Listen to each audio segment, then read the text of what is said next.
Welcome to Down to Earth Astrology and Primal Girl Wellness. I am your astrologer, Ms. Jenny, and today we're doing a very special edition video in honor of the Asian Lunar New Year and as a special thank you to Ms. R. Carter 1 Abel, who is apparently the only person who's generous enough to participate and give me her information so I can do this. So we're going to be doing a combination of Eastern astrology and Western astrology combined. So you can see how this might work and how you might be able to apply some of these techniques to your own chart. Okay. So before we get started, let's talk about Asian astrology and how it's constructed, because it's very, very different from Western astrology. So the first thing to understand is that Asian astrology does have 12 animals, but they are divided up by years. It's not nearly as complicated as Western astrology, and also to understand that Western astrology is not Western astrology. Western astrology is built from astrology that came from the Arabs, because they're the ones who brought us math, science, and astronomy and astrology. So, and then of course it splits off into like what we have determined to be Western astrology and Vedic astrology. So anyway, but Asian astrology is there's an animal, a symbolic animal assigned to every year. There are 12 animals. Also, with these 12 animals, it is believed that the universe is composed of 5 elements, which is what they call the 5-element theory. So in Taoist theory, the universe is controlled or composed of earth, fire, water, wood, and metal. These are the 5 elements. And each of these 5 elements has a relationship with the other ones. They're either supporting or they are controlling relationships. The idea is that we can't have anything. Obviously, we need things to be supported so they grow and move, but we also can't have things running out of control and amok in excess, because too much of anything is not a good thing. So we have some elements that control or inhibit other elements to keep them from getting out of control. The year we are currently in is a metal year, and it is the animal associated with the year is the year of the ox. Now, metal is associated with mental activity, enterprise, determination, stubbornness, spine of steel, also breaking new ground, cutting things open and leading the way, swords and hatchets and things that you use to till and break ground, and mental stuff, right? Because metal turned into a tool only occurs because the mind has envisioned it and made a plan to make it happen. So this is the kind of year we're in right now. Very, very mentally active year. Very much a big year for ideas and plans and how do we get it done? Get her done, son. I love that. Okay. Now, with that said, people born under other various elements may or may not be having the best of times this year. Not every year is going to be your great year. Not every year is going to be your awful year. So it's, balance, balance, balance. The wheel turns and we stay in balance. So let's look at that, and then we'll kind of get into more specific stuff. So in the Taoist 5-element theory, earth, fire, water, metal, and wood, we are in a metal year. So in a metal year, the following elements are supported more easily this year. With wood, no, let me not start with wood. Earth, let's start with earth. So earth and metal are very compatible in terms of element, because earth gives birth to metal. We find metals in the earth. Earth is the origin of metal. So these two work together very, very well. If you are born in an earth element or under the earth element in Asian astrology, this is going to be a very good year for you to get your ideas and your desires into actual manifestation and building with them, making dreams come true, making things happen. Make it happen, baby. Make it happen. So this should be a very, very good year for you. If you are water, if you're born into the element water, this is also going to be a very good year for you, because metal gives water the shape that it needs to act, right? So a metal bowl contains water and gives it a shape. A metal tube gives water a direction, and depending on how narrow or wide it is, increases or decreases the speed at which water can reach its destination. Water and metal go together like this, so people born under a water element should have a very easy year as well.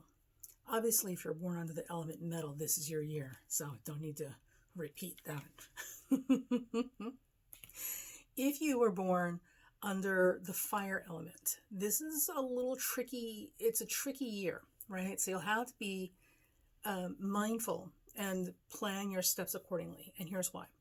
Fire shapes metal, right? So with fire in a metal year, you have the ability to shape and influence the thoughts and processes around you, as far as being an influencer, right? Or a policymaker, or somebody who has the ability to change or spin the game. This is a very strong year for you. Now, here's the caveat though, because this is a dual-edged sword. Metal can stop or suffocate fire. If you have a fire and you put a metal dome over it, you can not only contain the fire, but you can also suffocate it and extinguish it. So this year also has the capacity to put a big screeching car brake halt to your dreams and your efforts if you're going in the wrong direction or you're moving against the tide. So pay attention to what's going on around you. Read the room, and you'll get a lot more done. Now, with fire and metal also, some things that I want to point out is that fire and metal together has the capacity to do great things, okay, more than the other combinations. And the reason is, if you think of a furnace, right? A furnace is able to give us heat and warmth in the dead of cold, in the worst parts of a winter, right? Nothing will grow, nothing survives. It's that kind of cold, and yet a furnace can keep you warm and alive. And the furnace can do that because the furnace has taken fire and contained it and allowed fire to not run amok and out of control, burning down the house and everyone in it. So that combination or partnership between fire and metal can create great life-supporting outcomes. And this is the kind of year you can expect if you're a metal element person. So there may be great restrictions or inhibitions put on you, but only because your purpose is better aligned with something greater than yourself, and you just may not be seeing it. All right, now, and the last one, and this is going to take us into our reading for our viewer, is wood. So wood and metal have a tricky relationship with each other. There's not, it's an uncomfortable partnership. So this does not mean that this is going to be a bad year for people born under a wood element. I myself am also born under a wood element. But it does mean that if you harness your energy correctly and you partner up in the right circumstances, situations, or people, right? Like the wood on a steel blade makes a sword or a knife, and a powerful tool, much more powerful than the two separate from each other. If you find the right person, situation, circumstance, opportunity to partner up with, to combine forces and strengths and talents with, this is going to be an outstanding year to leverage some things that would never have been possible on your own. If you don't, you may find that this is going to be an overwhelming year. There are some challenges this year. So physical health is also something that should be at the top of your list this year. Not the bottom, not the middle, but the very top. And the reason for that is because metal cuts wood. So this year has the potential to bring you to your knees in terms of your vitality and your physical health and your ability to get on with life. So the best way to head that off at the pass and thwart that is to make your physical health a priority this year. If you can do that and partner with the right things in your life, you're going to get a lot more done than you can have ever gotten done by yourself. So, I just want to point out, because, some people are a little codependent. I used to be, I'm not anymore. Or maybe I am just the other direction. When I say partner, it doesn't necessarily mean partnering with a person. So mentors and teachers are available everywhere. Right? So even YouTube instructors can be your mentor, and that can be the information and education they give you can be something that you partner with. books that you purchase to learn something. Like I just purchased a book on photography so that I can make a better use of the tools that I have available to me, since my photography class got truncated because of the pandemic. My education that I'm getting through these resources rather than face-to-face instruction is something that I am partnering with, because I'm actively bringing that into my life to make it, incorporate it, and make it part of how I get something done. So when we talk about partnership, it doesn't have to be a person. So don't hitch your wagon to somebody who looks like they might be okay, maybe, because it's better than nothing. Look at everything that you can potentially incorporate into your life and make use of as a partnership. Doesn't necessarily have to be a person. Circumstances, situations, opportunities, and people. So there. Although I will say, if you try to partner with a goldfish, that might be a little tough. Just saying, they're really limited what they're bringing to the table. But who knows? Maybe you'll make a fantastic YouTube channel about goldfish. Okay. Now, so we've gotten all of that out of the way. So now let's look at how this would actually look when we're looking at an individual chart. So the thing about this is that it can get complicated, because now we've got more than one moving part in this analysis that we're doing, right? So, we've got all these, spinning plates we're juggling, because Western astrology wasn't complicated enough. So our lovely dear viewer, R. Carter 1 Abel, and I'm not going to put out her real name or information. We're going to protect her privacy that way. She is a Pisces with Libra rising, born in the year of the rabbit. So this combination right here, Pisces, Libra, and the year of the rabbit, already tells us that this is someone who is more on the passive side, someone who's just a genuinely loving, friendly, fluffy bunny kind of personality. These are the people we adore because they're always fun to spend time with. You never have to worry about them judging you.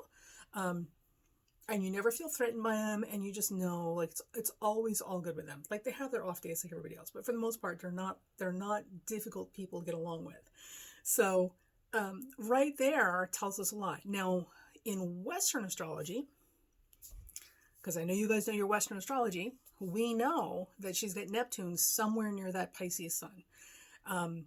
Because Neptune is right about the midpoint of Pisces, so it's somewhere near that sun. It's either past it or it's approaching it. So there's a lot of Neptunian energy going on right now with her. Now, with your sun sign always represents your vitality, your physical wellness, right? And remember, for some of you born under the wood element, it's critical that you pay attention to your physical health and your vitality, because that's going to be most easily distressed and upset. So with her, with Neptune around that sun somewhere, and this applies to everybody with the sun in Pisces, with Neptune anywhere near your sun, it tends to not drain you, but it does make you much more sensitive and susceptible. Remember those two words, sensitive and susceptible. This means that things that could potentially drain you physically, real physical illnesses, viruses, diseases, disease processes, genetic conditions, all this sort of stuff, you are more susceptible to feeling the effects of that even more acutely these days. So you really have to fortify your vitality as much as you can. It also means that you're more sensitive. So those of you who have allergies, and maybe some of you who have allergies you didn't know you had, you're going to be even more sensitive to and have allergic responses to things. So if you're finding yourself feeling a little weird or knocked out, you might want to check your environment, because you may be having an allergic response that you've never had before, which is why you don't understand what's happening and you don't recognize it. Now, with Neptune across the sun, also, we've got to go through this old soybean, about vibes. Ooh, vibes, ooh. So here's the thing, especially with Piscean characters, right? Or any of the water signs, but particularly Pisceans, because they have the least amount of defenses. They've got, we call them boundary issues, but there's a lot more going on with that than boundary issues. At the end of the day, though, here's the thing. When when Neptune is going across your sun, and especially when Neptune is going across a Pisces sun, they're much more sensitive to the vibes of other people. Now, you may not understand what's happening, and it may just feel like excessive fatigue or just a lot more work to deal with people. But understand that bad vibes doesn't make other people awful people. Some people are just awful people. And if they're sociopaths, they're very good at giving off good vibes that people like, right? Even though they're awful people. And other people are perfectly decent, kind people that are just having really bad days, you know? So their vibes are really low or heavy. In any event, with Neptune across the sun, we know that we're more sensitive to these things. So recognize and be aware that you're more thin-skinned, psychically thin-skinned than usual. So it's not about avoiding people. It's about, again, fortifying and maintaining your physical health, right? So you have to do the work for yourself and check in. You either have to make and take time to meditate, to psychically discharge all this gree from other people, you know, or you need to take time to go into silence and do your art or whatever that gets you back into balance. Like, you have to take this time to put yourself back right. Okay, because you can't make other people be what you want them to be, and you can't avoid that. You can't live in the house until Neptune goes into Aries. Good luck with that. So, and at the end of the day, being able to manage these things is part of being an adult in the world, right? So use your adult skills and recognize what's happening and manage them in adult ways. You know, that basically means that you can't avoid them. So how else can we manage this so it doesn't continue to impair me? All right. Now, what we also know with a Libra-Pisces combination, her ascendant is in Libra. Now, we don't know where her ascendant is. We just know it's somewhere in Libra. And that means that this Pluto in Capricorn and the whole train of Capricorn planets we had a little while ago have been all over her ascendant for quite some time now. And Pluto may or may not be past that. We do know that Pluto by house will have been squaring that. So she's not out of the woods yet, right? So with Pluto, and especially the ascendant or first house, remember, this is about transformation. So everything happening right now, this whole process, not just this one time, but this whole process moving forward is about opportunities to transform. So she's being given the opportunity to literally hone and refine and split off all the things she doesn't need and get the psychic hair trim, you know, and the epilation, where you know what I mean, like the whole transforming yourself. This is what all this is about, and it's not an overnight thing. If you've ever actually seen like a makeover or something, it doesn't happen in like 5 minutes. It's a process, you know. But for TV, they make it faster. But ultimately, we're talking a process. So these Pluto transits, especially when they involve sensitive points in your chart, whether it's your sun, personal planets, or the angles, especially the ascendant and first house, it's a process, you know. So embrace it and work with it. Okay. All right. So that's the Western stuff. Now, I looked her up. Now, our lovely R. Carter is a wood rabbit. So the rabbit and the ox, in terms of animals in the Asian astrology, are very compatible. As a matter of fact, the ox, when combined with the rabbit, makes the rabbit more productive. So this promises to be a very productive year for our little R. Carter, in spite of all of the other stuff, right? However, again, because she's a wood rabbit and this is a metal ox year, this may present some challenges in terms of her physical vitality, because metal and wood, right? So what I would say is that this promises to be an incredible opportunity for her to really make things happen in her life and really make the changes and transformations she's been working on for a while now and really start to see them like yield fruit, right? So it's there. She can sense it. You can just feel it. It's right there.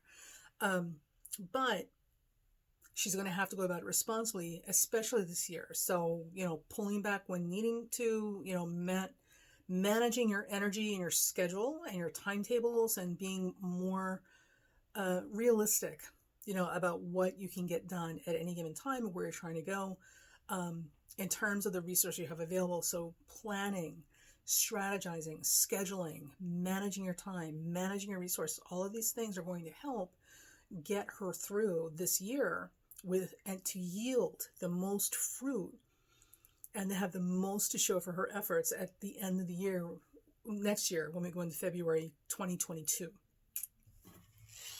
Now, so what I would say for R. Carter, for this year, when we combine the East and the West, is that this is going to be a very, very promising year. Now, there are some things I would say, and that there are a lot of irritants this year, because that load of Aquarius planets is going to be sitting in the 12th house of her sun sign. And that makes a semi-sextile aspect. And I generally don't talk about the minor aspects because, honestly, the way I feel about it is you should be able to find everything you need with the major aspects in the chart, like all the little minor aspects and asteroids and fixed stars. These are all spices and seasonings that change or influence the ultimate outcome or a product that you end up with. But the meat and potatoes of the chart are the planets and the aspects, like without the houses, without anything else. If you can't find what you're looking for with the planet and the aspects, you're not looking at the chart correctly, right? So if you don't know what kind of stew you're making, because you don't know what's in it, whether it's meat and potatoes and what kind of meat it is and what kind of potatoes or carrots, then all the spices in the world aren't going to help you because you don't have your fundamentals down, right? So it's the same thing with chart, which is why I don't do a lot with the minor aspects. What I will say with this, because she's got this boatload, it's a buttload of Aquarius planets in the 12th house behind that Pisces sun, and this is going to be for any of you that end up with planets, like this train of planets in a semi-sextile relationship with one of your planets, right? So anybody who's carrying Pisces planets, you've got this train of Aquarius planets sitting in the 12th house of that planet. And that is an irritating aspect. It is an irritating, it's all aspect. There's nothing you can necessarily do with it except know that it's there. So it's kind of like tinnitus. So tinnitus is ringing or buzzing in the ear, and people who have tinnitus have it to various degrees of severity. But ultimately, you don't really notice it when you're doing stuff or listening to things. It's when it's totally dead silent in the room. Suddenly, all you hear is that buzzing in your ear that won't go away, and it makes you crazy. And if it is severe enough, it has driven people to kill themselves or attempt suicide because it's just too much. Tinnitus is a very real problem because it literally makes you think you're crazy. So just what you want to hear. So happy.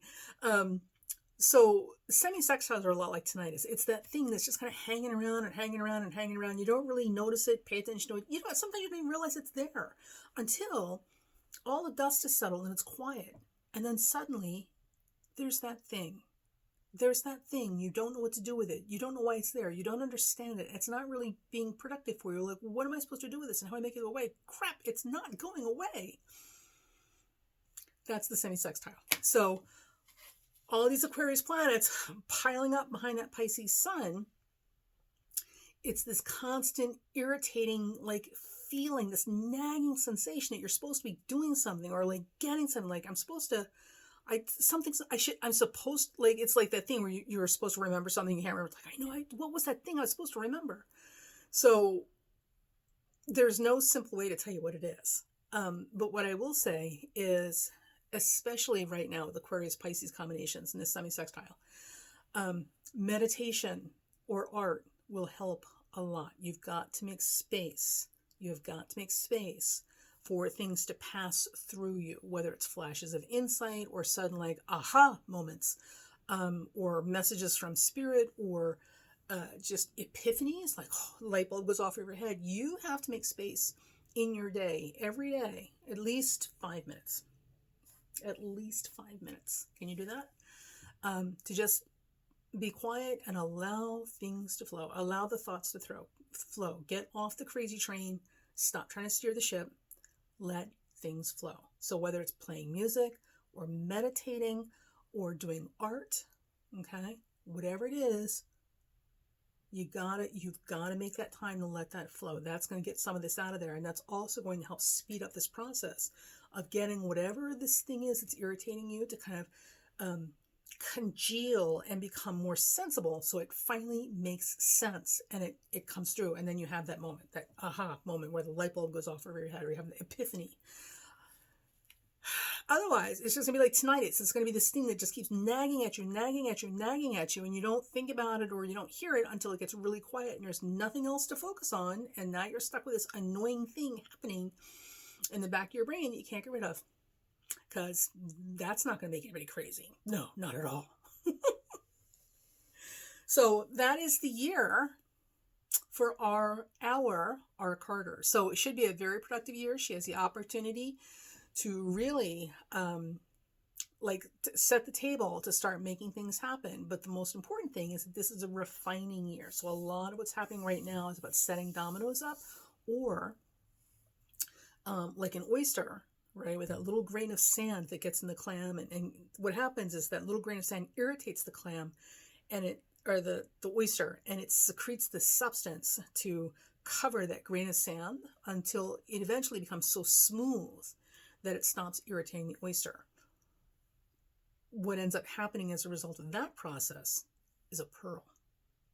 So right now, in conjunctions, semi-sextiles, especially with all these Aquarius planets, if you have Pisces planets, and especially the sun, with Neptune on your sun or near your sun, and all these Aquarius planets in that semi-sextile aspect, which is a lot like an inconjunct or quincunx, this is a pearl formation. So there's a long haul process happening right now that's going to, if you work with it, produce a precious pearl that could not have come into existence any other way. So roll with it.